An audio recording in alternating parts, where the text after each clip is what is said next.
ছেলে মানুষের জীবন বুঝছিস ফুটবলের মতো। ফুটবল যেমন লাথি দেয়, ওই পাশ থেকে একজন লাথি দেয়, এই পাশ থেকে আরেকজন লাথি দেয়। আগে মেয়েটা দেখ জাতের কিনা, মানে তার ক্যারেক্টার কেমন, তার পড়ালেখা ব্যাকগ্রাউন্ড, তার ফ্যামিলি স্ট্যাটাস কেমন, ঠিক আছে, এইগুলো সবকিছু সবকিছু যদি তোর মতো তোর পারফেক্ট হয়, তখন তুই মেয়েকে দেখতে যা। তোদের দাম্পত্য জীবন কেমন কাটতেছে? আহ আর কইস না রে দোস্ত, আগেই মনে হয় ভালো ছিলাম।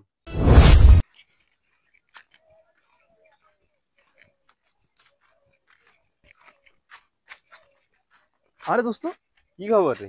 তুই এখানে? আরে আগে বল, তুই এখানে কেন? আরে তুই বল। আরে ওইদিকে আলুর প্রজেক্ট করছি তো, ওই ট্রাকে লোড দিতেছে। আর এইদিকেও একটা প্রজেক্ট আছে তো, আলু নিয়ে আসছে সেই দিক থেকে। তো তোর কি খবর, এখানে কেন তুই? আরে মুই তো আসুন অনেক বাসুদ ভাইয়ের সাথে দেখা করি। ওই যে তোর বিয়ের দাওয়াত খেয়ে গেলাম, তোর সাথে আর দেখা সাক্ষাৎ হইলো না। তো তোদের দাম্পত্য জীবন কেমন কাটতেছে? আহ আর কইস না রে দোস্ত, আগেই মনে হয় ভালো ছিলাম। বিয়ার পরে যে অবস্থা, এই কাহিনী যদি কোয়া চাও, ঠিক আছে, দিন আখার রাইত হয়ে যাবে, তারপরে শেষ হবে না। তা বাদ দে এগুলা, অন্য একদিন চা খাইতে খাইতে আলাপ করি মতো দোকানে। তা তুই যে কাজ যাচ্ছিস যা, ওই কাজ। আচ্ছা থাকিস, কথা হবে। আচ্ছা ঠিক আছে।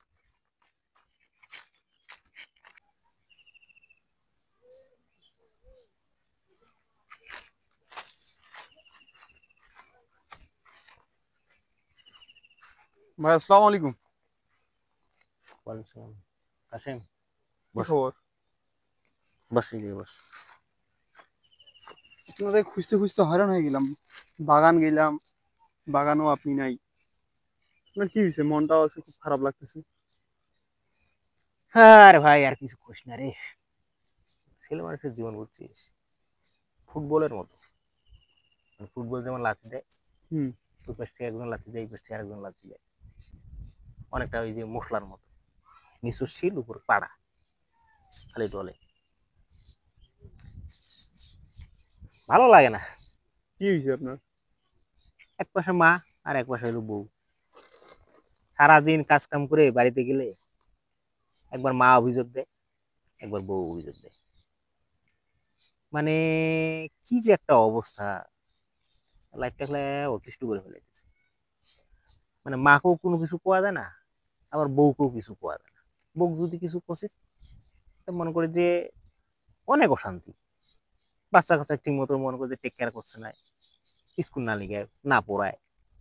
আবার মা যদি কোনো কষে, তখন মা আবার কষে কি, মানে বউ পায়াত মা ভুলে গেছিস, কি করবি ক। মানে জীবনটা একবার একটা ফানা ফানা। যাক, তুই কেন আছিস তা? আব্বা আমার পাঠাইছে, হুম। কোন জানি মেয়ে দেখছে, আপনাকে নাকি বলছে। হুম। মানে আপনার সঙ্গে আমাকে যাইতে বলছে। সব ঠিক আছে, এখন তুই মেয়ে দেখছিস? আমি তো দেখিনি। ও, তুই আমাকে নিয়ে যাবি মেয়ে দেখতে? হয়। তেমনি যাচাই বাছাই করছিস? কারণ ওদের মানে বাড়ির আমার সবাই নাকি পছন্দ হয়েছে। আমি বলছে আমার পছন্দ হলে নাকি সব। সংসার তো করবি রে বাবা তুই, এখন তোর তো অন্তত পক্ষে প্রাইম স্টেজে একটু যাচাই বাছাই করার দরকার, যে মেয়েটা কেমন, মেয়ের বংশ কেমন, এগুলো কি যাচাই বাছাই করছিস? আমি এগুলো কোনো কিছুই জানি না। বাড়ি থেকে দেখছে, সবাই পছন্দ হয়েছে, সবাই নাকি ভালো লাগছে। তাছাড়াও এখন ওইরকম ভাবে কথাবার্তা হয়নি। আমি শোন, আমি তোর একটা বুদ্ধি দিই। আগে তুই একটু গোয়েন্দাগিরি কর, কথা বুঝছিস? একটা কথা আছে না, যে জাতের মেয়ে কালো ভালো, নদী জল গোলা ভালো, ঠিক আছে? কথাটা ঠিক আছে। হ্যাঁ, আগে মেয়েটা দেখ জাতের কিনা, মানে তার ক্যারেক্টার কেমন, তার পড়ালেখা ব্যাকগ্রাউন্ড, তার ফ্যামিলি স্ট্যাটাস কেমন, ঠিক আছে, এইগুলো সবকিছু সবকিছু যদি তোর মতো তোর পারফেক্ট হয়, তখন তুই মেয়েকে দেখতে যা, তাহলে কোনো সমস্যা নেই। এখন মনে কর তুই এই জিনিসগুলো দেখলি না, কথাটা বুঝিস। এখন তুই আর আমি গেলাম, আমরা মেয়ের বাবাকে বললাম যে আমরা আসতেছি। মেয়ের বাবা কি করলো, মানে হুলুস্থুলুর আয়োজন করলো। বাবারে বাবা, হবু জামাই এসেছে দেখতে, যেটা সচরাচর হয়, একেবারে বহু খানা দানা করলো। আমরাও গেলাম, দেখলাম, দেখার পর আমাদের পছন্দ হইলো না। তাহলে বিষয়টা কি হলো কদিকে?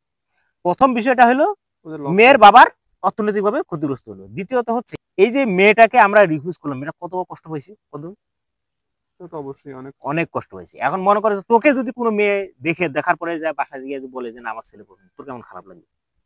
আপনার কথাটা আমি বুঝলাম। অনেক খারাপ লাগে। এক কাজ করেন, আপনার কোনো পরিচিত মানুষ থাকলে ওনার কন্ট্যাক্ট দেন, ওনার সাথে যোগাযোগ করি। শুন, আমি তোকে বলি, মানে ওইভাবে কখনো যাচাই বাছাই করা যায় না।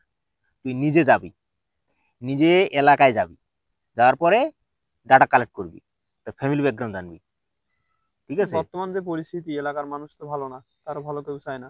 না, আছে, তুই জিজ্ঞাসা করার মতো তোকে তো সঠিক লোকটার কাছে যাইতে হবে। এখন যদি সঠিক লোক না আসিস তাহলে তো আর হবে না।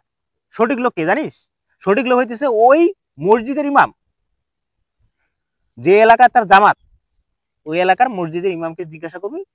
মসজিদের ইমাম কখনোই মিথ্যা কথা বলবে না, কারণ সে একজন আলেম ব্যক্তি, ঠিক আছে?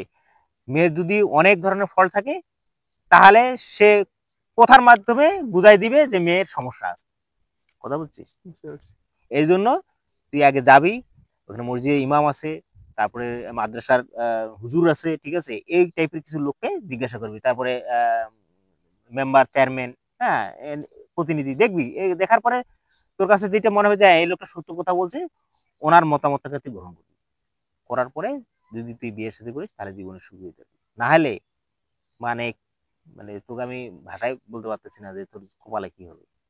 মেয়ের ফ্যামিলি যদি মানে খারাপ হয় তাহলে তোকে সারা জীবন অশান্তিতে থাকতে হবে। আরেকটা জিনিস মাথায় রাখবি,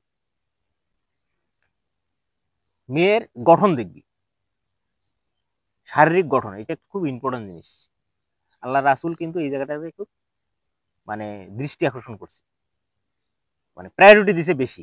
এখন তুই বলতে পারিস তাহলে কি ওই যে পাতলা সিমসাম, হ্যাঁ, মেয়েগুলো কি বিয়ে শাদী হবে না? হ্যাঁ হবে, কিন্তু মানে উত্তম একটা কথা আছে না, উত্তম হইতেছে মেয়ের যাতে মানে ফিটনেস ভালো থাকে, ঠিক আছে? কারণ তাহলে হবে কি দাম্পত্য জীবন সুখের হবে।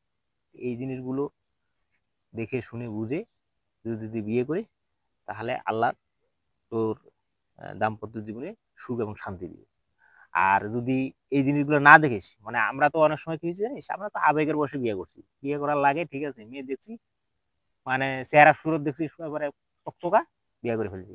যারা এই হটকারি মরে বিয়ে করছে, তাদের জীবনে কিন্তু অশান্তিগুলো কিন্তু বেশি আসছে, ঠিক আছে? প্রথমে তাকে দেখবি গুণ বিচার, তাকে আগে গুণ দেখবি, মেয়েটার গুণ আছে কিনা, সংসার করার মতো যে গুণগুলো লাগে সেই গুণগুলো তার আছে কিনা, কোরআন হাদিস জানে কিনা, ইসলাম সম্পর্কে তার কতটুকু নলেজ আছে, মানে শিক্ষার দিকে যদি যায় তাহলে সর্বপ্রথম আগে তার ইসলামিক জ্ঞান আছে কিনা এটাকে প্রায়োরিটি, তারপরে তার হচ্ছে তোর ন্যাচারাল বা জেনারেল যে এডুকেশন আছে সেটা তুই জানলে জানলি, না জানলি। কারণ হচ্ছে কি আমরা গ্রামের মানুষ, বুঝছিস?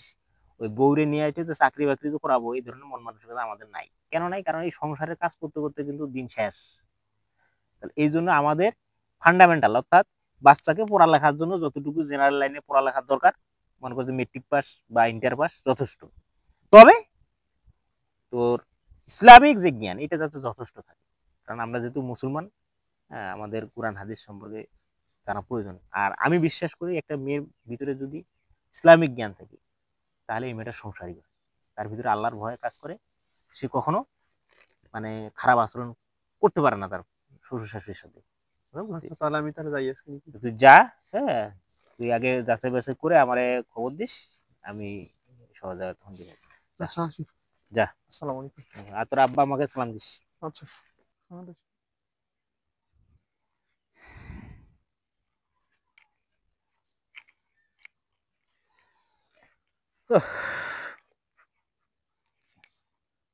মেলা বেলা হয়েছে।